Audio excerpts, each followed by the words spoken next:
इस तरह की जो रेगुलेटर मशीन लगी हुई होती है पेडिस्टल फ़ैन को, जो नीचे वाला पंखा है, ये ट्रांसफार्मर वाली रेगुलेटर मशीन होती है। इसकी 2 तारें होती हैं और इसके कनेक्शन कैसे करने हैं मैं आपको बताऊंगा आज इस वीडियो में। और ये ही कंट्रोल करता है मुकम्मल इस पेडिस्टल फ़ैन की स्पीड को। बहुत आसान वीडियो होने वाली है, आपको अच्छे से समझ आ जाएगी, लास्ट तक देखना है। और रिक्वेस्ट है, अगर अभी तक सब्सक्राइब नहीं किया तो उसका बिल नहीं आता, बिल्कुल फ्री है, आप बिल्कुल फ्री सब्सक्राइब कर सकते हैं चैनल को। बेल आइकन को प्रेस कर लें ताकि जो भी वीडियो अपलोड हो सबसे पहले आपको मिल सके और आप उससे फ़ायदा उठा सकें। चलिए स्टार्ट करते हैं।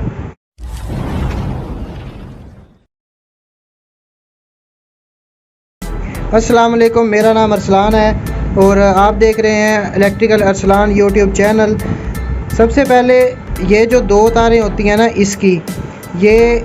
इसका ट्रांसफार्मर, एक तो आम रेगुलेटर मशीन होती है, उसके मैंने कनेक्शन आपको बताए हुए हैं कि कैसे होते हैं। वीडियो का लिंक जो है नीचे वीडियो की डिस्क्रिप्शन में आपको मिल जाएगा, इसी वीडियो की डिस्क्रिप्शन में। और जो आम रेगुलेटर मशीन है उसके बताए हुए। इस ट्रांसफार्मर वाली ये जो है ना, ये जो ट्रांसफार्मर वाली रेगुलेटर मशीन है, इसका फ़ायदा ये होता है कि पंखा जब स्लो चलता है और एक गूंज की आवाज़ आती है, वाइब्रेशन की आवाज़, गूं टाइप की, इस तरह से, तो वो जो है ना, ये ट्रांसफार्मर इस तरह से एडजस्ट कर लेता है इसको कि वो ये आवाज़, पंखा वैसी आवाज़ नहीं निकालता, फिर बिल्कुल सुकून से चलता है।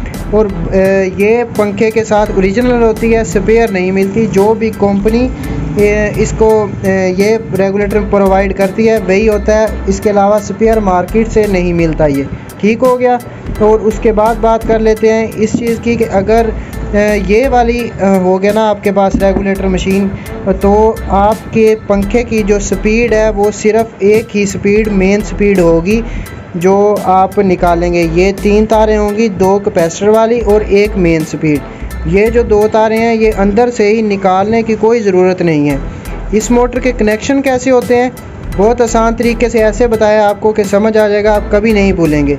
इस वीडियो का लिंक भी इसी वीडियो के नीचे डिस्क्रिप्शन में आपको मिल जाएगा। ठीक हो गया। अब इसके कनेक्शन स्टार्ट करते हैं बिना टाइम वेस्ट किए। 2 मिनट दें इस वीडियो में, इंशाल्लाह आपको बहुत फ़ायदा होगा। ठीक है। ये जो 2 तारें हैं, ये 2 तारें होगी इस रेगुलेटर की। ठीक है। ये जो 2 तारें काली हैं ये बाहर से आ रही हैं, जहाँ से इसे करंट देना है। ये जो मेन लीड पड़ी है ना, ये वाली, ये देखें, ये बाहर से आ रही है तार। ठीक है। ये जो एक तार है ना, इनमें से आपने इससे जोड़ देनी है बाहर वाली एक मेन तार से। ठीक हो गया। ये सब एक ये जुड़ गई, आपने इसे बंद कर देना। यहाँ पे टेप लगा लेनी है या इस पर स्लीप लगा देनी है। उसके बाद ये एक रेगुलेटर की तार बच गई और दूसरी जो है ना, ये बाहर वाली मेन वाली तार जो है ना वो बच गई। ठीक है। ये जो मेन वाली तार है, ये कैपेसिटर वाली जो है ना, ये जिसको गिरा दी हुई होती है कनेक्शन। अगर आप इस नीचे वाले जो पंखे के कनेक्शन देखेंगे आपको समझ आ जाएगी कि ये तार कौन सी होती है कैपेसिटर की। ज़रूर देखें वीडियो वो वाली, आपको अच्छे से समझ आ जाएगी कनेक्शंस की भी। और ये कैपेसिटर भी लगाते हैं हम इसके साथ।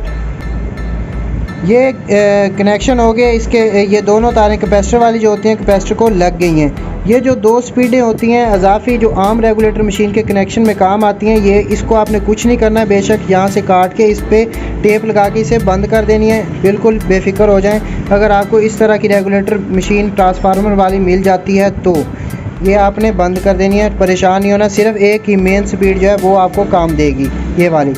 तो इसकी जो अभी एक मेन जो है ना, एक मेन जो हमने लगा दी है ट्रांसफार्मर के साथ, आप देख सकते हैं। और जो दूसरी मेन है, ये वाली जो बची हुई है, ये हम लगाएंगे कैपेसिटर की मेन के साथ। ये जो गिरा वाली है इसके साथ, ये यहाँ पे अभी यहाँ पे लग जाएगी, ये जो मेन बाहर से आ रही है। ठीक है। ये एक मेन ट्रांसफार्मर वाली के साथ लगी और दूसरी जो बाहर करंट वाली, ये जो 2 तारें आती हैं, एक मेन जो है यहाँ पे कैपेसिटर वाली के साथ लगी। और अब बच गई ये तार, ट्रांसफार्मर की दूसरी तार, ये वाली, ये अभी लगेगी इस मेन स्पीड के साथ। अभी ये जो सारा काम है ये इसी ट्रांसफार्मर ने करना है, इसी को कम और स्पीड को कम और ज़्यादा करने में।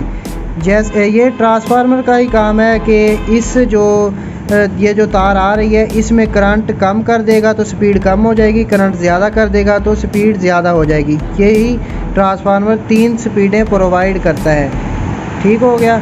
ये अभी चलाते हैं, आपको चेक करवाते हैं। उम्मीद करता हूँ कि आपको समझ आ गई होगी अच्छे से। और अगर किसी भी बात की समझ नहीं आई तो कमेंट करें आप, रिप्लाई मिलेगा इंशाल्लाह आपको बहुत जल्द। ये अभी इसके जो कनेक्शन है ना वो कंप्लीट हो चुके हैं। अभी टेस्ट करते हैं। स्विच भी नहीं लगाया इस तार को, ऐसे ही है ये देखें मोटर चल गई है। ठीक है, ये बिल्कुल आसान मेथड था जो मैंने अपने से आपको खुद से बताया। अगर आपको किसी भी चीज़ की समझ नहीं आई कमेंट करें। अगर वीडियो आपको समझ आ गई है सारी और आपको फ़ायदा हुआ है तो इंशाल्लाह आप सब्सक्राइब कर लेंगे चैनल, तो आगे भी आपको नेक्स्ट टाइम भी फ़ायदा होगा। मिलते हैं इंशाल्लाह नेक्स्ट वीडियो में, तब तक के लिए अपना ख्याल रखिएगा। अल्लाह हाफिज़।